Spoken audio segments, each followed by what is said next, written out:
Hey, good people. Hope you're doing well.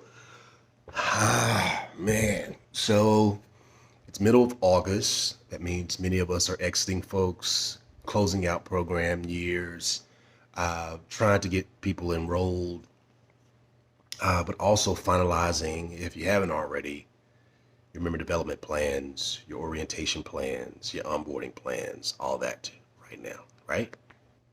Now, I remember this as a program director and program manager as well, because this is also leading up to when I had my birthday's in September. So it was always like a really busy time, a stressful time sometimes, at times. But here are a few tips to help, or at least some reminders to help you ensure that you have a powerful, impactful member orientation. First thing, remember to start with the end in mind. Sounds familiar? Well, it should, because this is what we do. We start thinking about the end outcomes that we really want, and work our way back. If you think about from our logic model and theory of change that we submit, we work our way. We look at what conditions we want, ideally, and then we work our way back to the activities that are going to lead to a change in skill, change in knowledge, change in opinion, change in attitude, behaviors, actions, and so on. Yes? Don't forget to do that exact same thing, or at least a very similar process when it comes down to your member development. Who do you want them to become by the end of this service term? Good question to ask. Who are they right now as they enter the service term?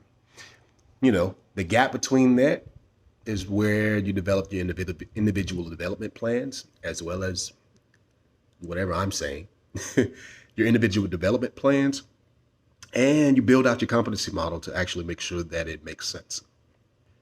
If you haven't seen my old competency model, basically it had everything from personal efficacy in there, workplace competencies, organizational culture competencies, and then service area specific competencies as well.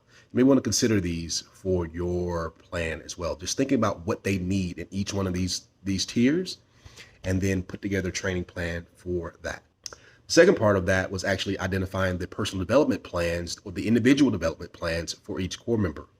That means we know their path forward. What do they want to do after this service term? What do they want to learn while they are here with us, in essence, in our care, at least professional care? Now, you can co-create this, and this is really it can be really powerful for you because, well, I'll show you. Let me give you a few questions. As I would sit down and probably talk to core members, I would ask, who do they want to become?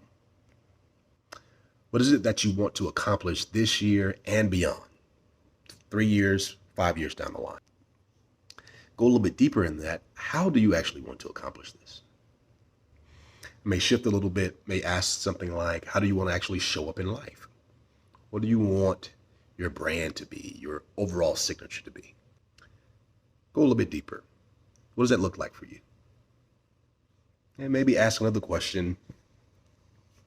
Why is that important to you? Now, if you've been in any of my sessions before, you know I love doing facilitated introspection.